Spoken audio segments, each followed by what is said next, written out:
Bonjour les amis, tout aurait dû bien se passer à Annecy si chacun s'était tenu correctement à table, ce qui n'a pas été le cas du conseiller régional Auvergne-Rhône-Alpes, on appelle ça de Haute-Savoie, Vincent Lecaillon, membre de Reconquête par ailleurs. Je vous explique donc quelques heures après le drame d'Annecy, le migrant syrien chrétien, bien évidemment, qui a donné des coups de poignard à droite, à gauche et tout, déséquilibré, il n'avait pas de discernement et tout.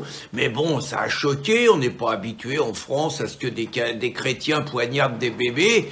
Donc, tout l'état-major du gouvernement s'est senti obligé d'accourir à Annecy. Donc, Choupinet, il est venu avec Brigitte. Ça s'est bien passé, il a reçu les deux héros, il savait même pas qui c'était Henri, d'accord. Puis surtout, il a joué les médecins, il a donné des nouvelles vachement rassurantes des bébés. Donc on sait pas s'ils auront des séquelles, ce qu'il y aura. Il a dit que tout allait bien, les médecins ils étaient rassurés, qu'ils survivraient, on sait pas dans quel état.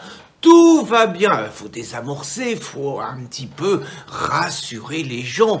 Et puis donc, il y a Darmanin qui est venu et qui a dit que la police, elle avait été vachement efficace, elle avait mis 4 minutes à intervenir. Bon, ils ont raté le mec quand ils ont tiré, mais bon, 4 minutes pour intervenir. Je veux juste dire qu'en Israël, avec l'armement des concitoyens, en général, il n'y a jamais un mec qui commence à donner des coups de couteau plus de 30 secondes, parce qu'il y en a un qui sort un flingue et qui le bute. Mais bon, en France, 4 minutes, bon, il était content. Et puis, il y avait Elisabeth Borne, le Premier ministre. Alors, elle avait prévu d'aller à la préfecture. Et il y avait tous les conseillers régionaux qui étaient là, il y avait tous les élus, il allait y avoir un petit pince-fesse, tout le monde allait se tenir à sa place, Elisabeth Borne, elle allait dire que les valeurs de la République, les valeurs de la démocratie, les valeurs de l'Europe, elles devaient être respectées, que le Syrien, il était en situation régulière, qu'on avait un devoir d'accueil, qu'il fallait rester décent, qu'il fallait pas faire de récupération, que les mecs en noir qui défilaient, c'était la haine, qu'elle voulait pas de ça, qu'il fallait déposer plainte, enfin bon et tout, et que naturellement le gouvernement faisait ce qu'il fallait pour que de tels actes ne se reproduisent plus, tout en refusant les amalgames. Le truc classique, quoi. Vous voyez comment à chaque fois on noie le poisson, on prononce pas la religion du mec qui manifestement est un musulman, même si personne ne le dit, et on dit qu'il faut continuer la politique migratoire qui a lieu, que c'est pas un problème. Et puis bah voilà, il y en a un qui s'est mal tenu à table, c'est le Vincent Lecaillon. D'abord, je sais pas comment il a réussi à rentrer, il avait son écharpe d'élu, et puis il est passé à côté de Borne, il l'a interpellé, il a été poli, mais il a dit Madame le Premier ministre. D'abord, il a pas dit la Première ministre, déjà c'est pas bien ça. Non. Donc il a dit Madame le Premier ministre, vous vous sentez pas un tout petit peu interpellé par ce qui est en train de se passer là? Il y en a marre que le sang des Français ça coule. Alors ils ont commencé à le pousser, tout le monde avait honte. Oh là là, ça va retomber sur la région, ça va retomber, c'est pas bien. Bon, ils l'ont poussé, l'autre il a continué à gueuler, Vincent, il a dit qu'on le virait, qu'il en avait marre des immigrationnistes et tout, et qu'il préférait le virer, c'est comme ça, mais il gueulait fort, Il faut dire que Vincent, c'est un ancien du bloc identitaire, il a été un peu partout, c'est un mec, un combattant, quoi. Il bosse, il est professeur d'histoire géo, il a fait des sports de combat. Puis je vais vous raconter une histoire, je connais son père. À l'époque, j'étais à gauche et j'avais monté, c'est ma petite ville, il allait y avoir une élection municipale refaite. Et pour la première fois dans notre histoire, il allait y avoir une liste Front National qui avait aucune chance mais qui postulait. Puis bah moi, j'étais gaucho un petit peu à l'époque, j'avais monté une réunion publique en disant qu'on voulait pas de conseillers municipaux fascistes. Et le père de Vincent, qui s'appelle Jacques, il s'est pointé avec 30 mecs du Front National, on était 200 dans la salle, il a demandé la parole, j'y ai donné, il a parlé 5 minutes, il a dit que la droite c'était des cons et qu'ils tombaient dans tous les pièges, bon après on l'a laissé, à la sortie c'était un peu chaud, il y a un jeune de 16 ans qui a voulu y en mettre une, il l'a évité, il a étalé le jeune de 16 ans, Jacques, c'était pas un plaisantin, donc mec respectable. J'ai eu le plaisir de le revoir.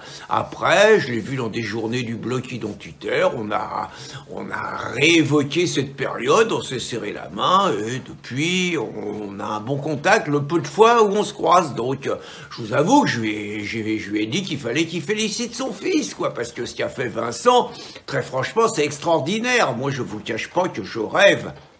À chaque fois que je vois ces ministres hypocrites, ce président de la République, chaque fois qu'il y a un drame, qui vont faire les faux culs en allant plaindre les familles, alors que c'est à cause d'eux finalement que ces gens sont en deuil, c'est à cause d'eux qu'il y a un mort, c'est eux qui ont le sang des victimes de toute l'immigration sur les mains, mais ils font semblant, histoire de se mettre bien avec la presse, de montrer qu'ils sont sensibles à leur douleur. Je vous avoue que je rêve qu'il y en ait un qui les insulte en leur disant que c'est de leur faute si leur gosse est mort. Ça, je rêve de ça, voire je rêve qu'il y en ait un qu'on colline un jour à un ministre. Je vous cache pas que je rêve de ça. Donc là, ça s'est pas passé comme ça, mais ce qu'a fait Vincent, c'est sublime et vraiment, je prends un grand plaisir à réécouter la vidéo. Ça a fait plaisir et j'espère que ça redonnera des idées à d'autres. Mais je vous cache pas, il y a quelque chose qui me surprend quand même, c'est que ça fait 48 heures que ça a eu lieu et j'ai beau chercher dans les communiqués, c'est un silence radio total à Reconquête.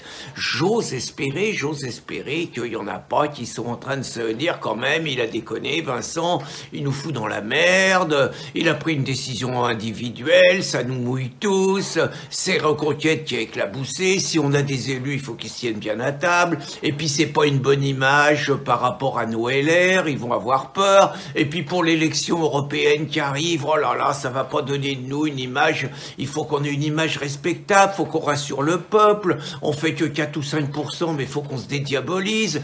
Je crains, en espérant me tromper, hein. Je crains que ça soit ce discours qui s'impose, et j'ose espérer, d'autant plus que je n'ai encore rien vu dans VF de Souche, qui est quand même un tout petit peu étonnant. Mon copain Damien Rieu, il a un peu d'influence à F de Souche, je veux pas être paranoïaque, mais j'ose espérer qu'il n'y a pas eu un coup de grelot dans le genre, vous nous mettez pas ça parce que ça nous fout dans la merde. J'ose espérer que l'action héroïque de Vincent Lecaillon ne va pas valoir des sanctions internes, une remontée de bretelles, comme on dit, et qu'il ne va pas se faire avoiner. J'ose espérer donc qu'il sera toujours conseiller régional Reconquête et qu'il va y avoir quand même un petit communiqué de Reconquête disant que leurs militants, ils sont aussi là pour défendre les Français dans les instances et qui sont fiers finalement de la réaction de leur conseiller régional. J'ose espérer. Bonne journée les amis.